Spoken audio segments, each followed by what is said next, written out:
आज जिस टॉपिक पे हम बात करने वाले हैं ये एडवांस ग्रामर का एक टॉपिक है। अगर आप ये चीज़ अपनी राइटिंग के अंदर इंटीग्रेट कर लेते हैं, उसको शामिल कर लेते हैं, तो आप समझ लें कि आपने अपनी राइटिंग को नेक्स्ट लेवल पर पहुंचा दिया है। होता ये है कि हम बी को मतलब मेन वर्ब को या ऑक्सिलरी वर्ब को इज़ आर एम को इन्फिनेटिव फॉर्म के साथ यूज़ करते हैं। कैसे यूज़ करते हैं, कहाँ कहाँ इसको यूज़ किया जाता है, इसके हवाले से हम बात करते हैं। सबसे पहले तो ये जान लीजिए कि हम इसको यूज़ किन किन सिचुएशंस में कर सकते हैं। एक ऐसा फ्यूचर का एक्शन जिसको आपने मेंशन करना है और आपने कहना है कि ये प्लान्ड है, इस तरह होना है, या ये काम फ्यूचर में हो जाना चाहिए, इस तरह की बात अगर आपने कहनी है तो आप उस सिचुएशन के अंदर इस स्ट्रक्चर को यूज़ करते हैं। इसकी बहुत सारी सिचुएशंस हैं, एग्जांपल को हम साथ साथ देखेंगे। एक सिचुएशन ये है कि जहाँ पर आपने एक्सपेक्टेशंस का इजहार करना है, उम्मीद के बारे में बात करनी है, तो वहाँ पर आप इस तरह यूज़ करते हैं। जैसे आप यहाँ पर देख रहे हैं, लिखा है कि she is to arrive at the airport at 3 PM। इसका असल मतलब ये है कि she is going to arrive, वो पहुँचने वाली है एयरपोर्ट पर 3 बजे। लेकिन हमने इसको इस स्ट्रक्चर को यूज़ करते हुए लिखा है कि शी इज़ टू अराइव, वो पहुँचने वाली है, मतलब एक्सपेक्टेड यही है कि वो 3 बजे एयरपोर्ट पर पहुँच जाएगी। ये जो स्ट्रक्चर है ये बहुत कॉमन नहीं होता, आपको इनफॉर्मल लैंग्वेज में तो बिल्कुल नज़र नहीं आएगा। एकेडमिक लैंग्वेज में, लीगल लैंग्वेज में, बिजनेस राइटिंग में आपको इस तरह की बातें नज़र आती हैं, ऑफिशियल लेटर्स में नज़र आता है।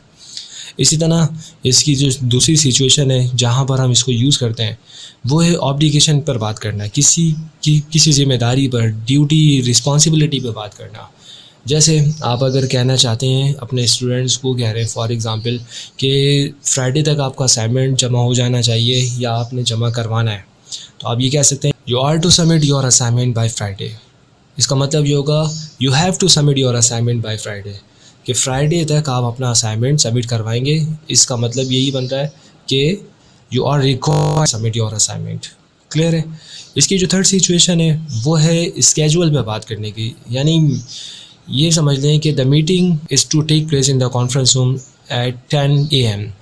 मतलब ये है कि आप स्केजुअल बताते हुए कह रहे हैं कि मीटिंग को 10 बजे कॉन्फ्रेंस रूम में होना है, मीटिंग का इनेकाद कॉन्फ्रेंस रूम में 10 बजे होगा। स्केजुअल पे बात करते हुए कर रहे हैं आप बात, तो आप इस सिचुएशन में इसको यूज़ करते हैं। इसी तरह एक और जो सिचुएशन है जहाँ पर आपने किसी को इंस्ट्रक्शंस देनी हो, तो वहाँ पर भी आप इस तरह की स्ट्रक्चर को, इस तरह के स्ट्रक्चर को आप यूज़ करते हैं। जैसे you are to follow the safety guidelines all the time, मतलब ये है कि you are required to follow the safety guidelines all the time, you should so follow the safety guidelines. Clear है। यहाँ तक हमने 4 यूजेस पे बात की है। 5वां जो इसका यूज़ है, जब आप प्रेडिक्शन पे बात कर रहे हो, पेशेंट कोई देना चाह रहे हो किसी चीज़ के बारे में, तो वहाँ पर भी आप इसका यूज़ कर सकते हैं।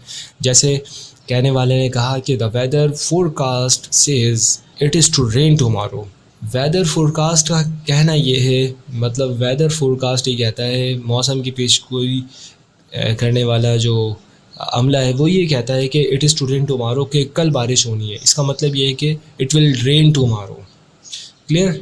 सो आई होप कि आपको ये स्ट्रक्चर अच्छा लगा होगा, पसंद आया होगा, और आप इसकी जितनी ज़्यादा प्रैक्टिस करेंगे इतना ही ज़्यादा ये आपकी राइटिंग के अंदर एक नया टच लेकर आएगा। अगर वीडियो अच्छी लगी हो तो उस पर लाइक, कमेंट, शेयर करना ना भूलें।